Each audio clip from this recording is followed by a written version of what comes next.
തദ്ദേശ ഓംബുഡ്സ്മാൻ നിയമനത്തിനുള്ള മന്ത്രിസഭാ തീരുമാനത്തിൽ ഉടക്കുവെച്ച് ഗവർണർ. മന്ത്രിസഭാ തീരുമാനത്തിൽ ഗവർണർ നിയമോപദേശം തേടി. മുൻ ഉപലോകായുക്ത ജസ്റ്റിസ് ബാബു മാത്യു പി ജോസഫിനെയാണ് ഓംബുഡ്സ്മാനായി നിയമിച്ചത്. ഇതിനെതിരെ സേവ് യൂണിവേഴ്സിറ്റി ക്യാമ്പയിനും രാജീവ് ചന്ദ്രശേഖറും പരാതി നൽകിയിരുന്നു. ഗോപാൽ ശില സനൽ വിവരങ്ങളുമായി ചേരുകയാണ്. ഗോപാൽ, ഈ ഗവർണർ ഇത്തരത്തിലൊരു ഉടക്ക് വെക്കാനുള്ള സാഹചര്യം എന്താണ്? ഈ മന്ത്രിസഭാ തീരുമാനത്തിനെ, ആ നീക്കത്തെ തടയിടാനുള്ള നിയമസാധുത ഗവർണർക്ക് ലഭിക്കുമോ?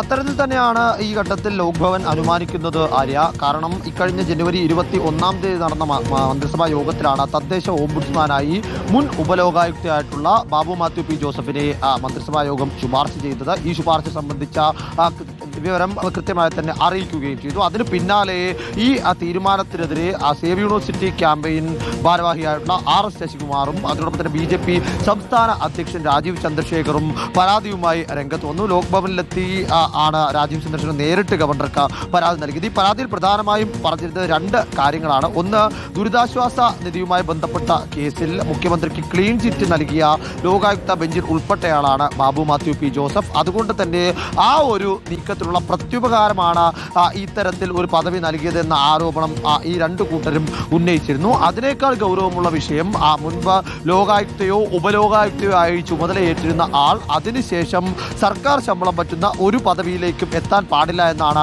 ലോകായുക്ത നിയമമെന്നും അതുകൊണ്ട് തന്നെ ഈ ശുപാർശ അല്ലെങ്കിൽ ഈ നിയമനം നിയമവിരുദ്ധമാണ് എന്നതാണ് ആ പരാതികൾ ഉൾപ്പെട്ടിരുന്നത്. ആ പരാതിയിലാണ് ഇപ്പോൾ ഗവർണർ നിയമോപദേശം തേടിയിരിക്കുന്നത്. ഇതോടുകൂടി തന്നെ ആ നിയമനത്തിന്റെ സാധ്യത എത്രത്തോളമാണ് എന്ന കാര്യത്തിൽ ആശങ്ക അല്ലെങ്കിൽ ആശയക്കുഴപ്പം നിലനിൽക്കുന്നുണ്ട്. കാരണം ആ നിയമോപദേശം ഒരു പരിധിവരെയെങ്കിലും ഗവർണർക്ക് അനുകൂലമായി അല്ലെങ്കിൽ ഈ ശുപാർശയ്ക്ക് എതിരായി വരാനാണ് സാധ്യത. കാരണം ലോകായുക്ത നിയമം ഇങ്ങനെ ആയതിനാൽ തന്നെ അത് ഈ നിയമനത്തിൽ വളരെ വലിയ രീതിയിൽ ബാധിക്കാനും സർക്കാരിന്റെ മന്ത്രിസഭാ തീരുമാനത്തെ അടക്കം തിരിച്ചടിക്കാനും സാധ്യതയുണ്ട് ആര്യ.